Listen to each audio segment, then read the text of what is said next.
Hi, friends. Welcome to Gifted Essentials Library. Today's book is a book that changed my life. And I'm hoping that you will find meaning in this book review and see if it's something that you may want to read or not read, right? And so that's the point of the show. So, the book that I'm going to review today was written by Wayne Muller. It was published in 1996, and it's about 250 pages long. It's a great book. And for those of us who ask the existential questions, the deeper questions, the name of the book is this: How Then Shall We Live? Four simple questions. But the questions are not simplistic. They're very, very simple, but they're not simplistic. After all, it takes 254 pages to unpack the ideas behind them and more. Like there's much more that I'm going to cover in this review. But I am going to cover the questions. And I do want to let you know that this is a book that's very useful for those of us who ask the existential questions or who suffer from existential angst and anxiety and have a difficult time kind of navigating this three-dimensional world sometimes. This book really helped me in a book study I was in a long time ago. And then I reread it and I'm like, wow, it still has a lot of deep meaning. So it has a lot of value over time. So the first question that Wayne poses in the book is, who am I? Now, we've all been asked that question before. Who am I? Well, who are you, right? You can use your name and your demographics or those things, but that's not the question. Who are you? Like what's your essence? It's really quite powerful, you know?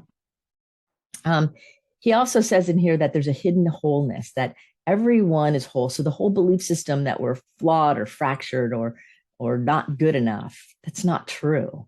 That there's a wholeness deep within that is trying to emerge through, that's trying to bubble out. And he says that there is in all visible things a hidden wholeness. That's a Thomas Merton quote.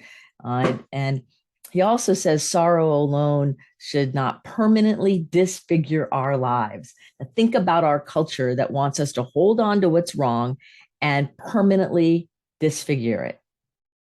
This book challenges some of those belief systems and some of those ideas and some of those social agendas that ought to be questioned, I think. Just like when somebody says they're a survivor, they're still being a victim, or they wouldn't be talking about being a survivor. Now there's a process, right? We go from whatever's happened, and we might want to call it a victim, and then we may want to call, okay, I made it through, so I survived it. Yeah, okay, but keep going, and give yourself permission to release the story. Because if I'm in the box and I'm focused on the box, and now I'm out of the box, I'm still focused on the box if I'm talking about being out of the box. What if we turn my back to the box and I look at the vastness of the beauty everywhere? That's what he's inviting us to do in a real deep existential way. He says, you are filled with a clarity of purpose and a breathtaking capacity to act on what you believe.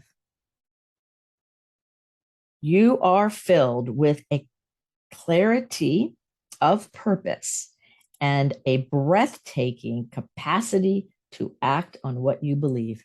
His language is beautiful. And I also think it's true, right? And so it goes on and on. There's quotes after quotes, and there's exercises in the book. And there's all kinds of ways, see, there's all kinds of ways to go deeper into the question, who are you as a whole, amazing, beautiful being that's housed in these physical bodies, cruising through the cosmos? So it really helps relieve that angst and anxiety and depression because we see our purpose, our role in the higher good of the world. He also says that the most merciful practice that we can have for ourselves is acceptance. Now, in my world, the function of acceptance is energy conservation. It does not mean agreement or condoning something. It just means this is what is happening, accepting this so that I know how to move from there. And so he says it's a merciful act. And I agree with that too. Like it is merciful to just say, things aren't working out the way I thought they were going to work out, or, this is going on, or, this really amazing thing is happening. And so this helps us heal imposter syndrome. It helps us get on the other side of some of these other challenges we have because we're caught sometimes in a story and in a system that doesn't allow us to go deep enough to see the real hidden truth. The second question he asks is, what do I love? Now, it's not the same as, do I love tacos or pizza? Or do I love tacos more than my mom? Like, it's not that kind of love. It includes that, but it's not only that. He talks about the fact that everything we do over and over again is evidence of what we love. Now, that challenges some people, because if you're one of those family warriors, I'm the worry wart to the family, it's my job to worry for everybody else, then what you're saying is you love worry. Do you really? So what you do over and over again, including what you think over and over again, tells you what you love. It's the reflector. So if what you're doing over and over again, you say to me, Diana, I don't love that. To what I would say, well, then let's evaluate, let's discern your actions of what you say you love and what you say you love in your head. They're not lining up. That dissonance is what causes depression, anxiety, angst, disconnection. We want to get in alignment, mind, body, soul, right? So what do I love? He also talks about shifting our language, our inner language, which I talk about all the time. And he talks about seeking what we love, like seeking joy and happiness and brightness. Like, I have my cool hat because it's hot pink and I love hot pink and it reminds me of flowers. It even has this look, it's happy. And what do I love? I love to be alive and happy and part of nature and part of the world. I don't want to be an observer. I want to be immersed in it. And so I create things to give me that experience. Then the third question is, how shall I live knowing I will die? And no, it's not pessimistic, and it's not about being suicidal or not. It's about understanding that your life in this three-dimensional realm, in this body, will come to an end. And we don't know when that is. So how do we learn how to be comfortable in the uncomfortable? How do we learn how to be okay with the not knowing? Because even when we think we know, we don't know. Our soul knows, but we don't know. And so what is it? How am I going to live, really? And knowing that I may not be here later on today or tomorrow or next week. Like, how am I going to take care of things?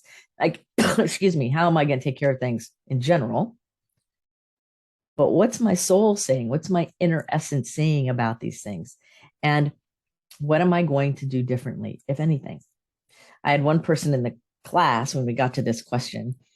She looked at me and said, how does it feel to be the torchbearer, to be that person with the light that shows the way to other people?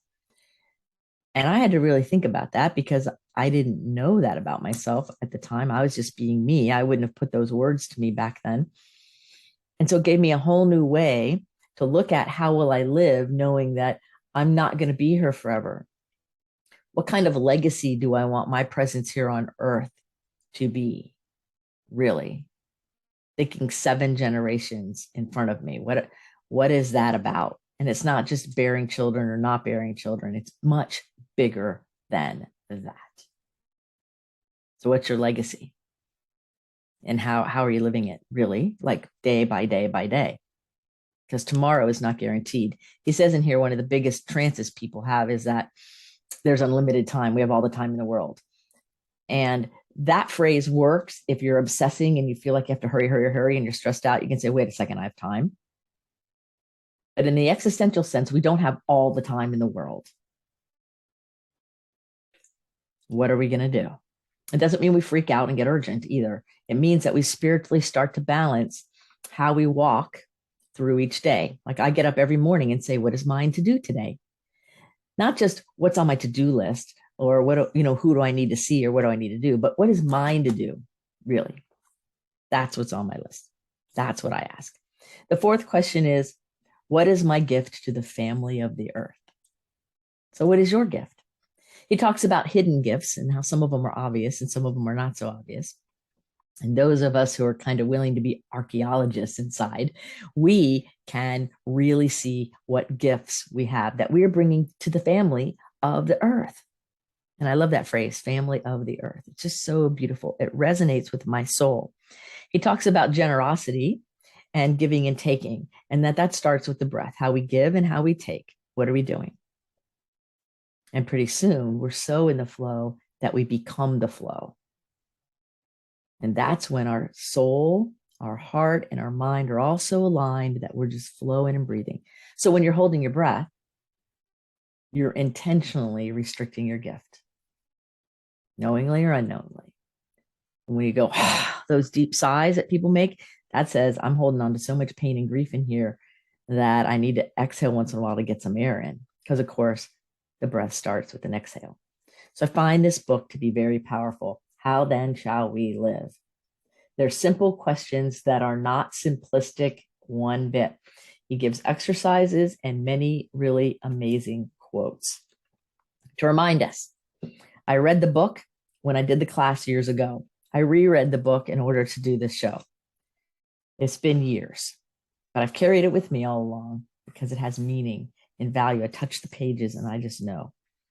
And what I can tell you is it was a different book today than it was then because I've changed and evolved, but also because his language and the way he presents ideas give us permission to ask our own deeper questions and evolve more. So for me, it's a very profound book, one worth keeping on your shelf. How then shall we live?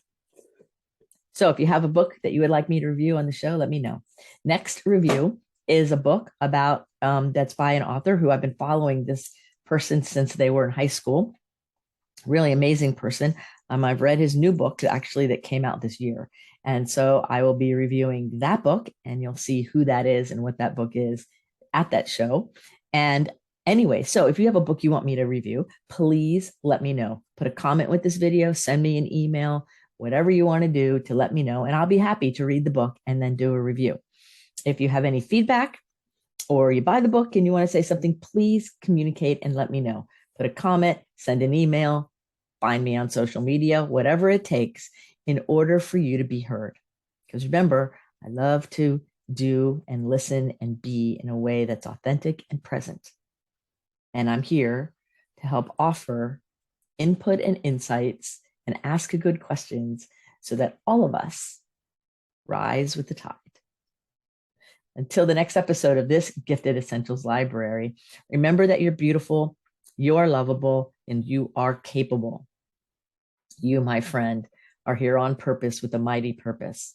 So let's go out there and shine.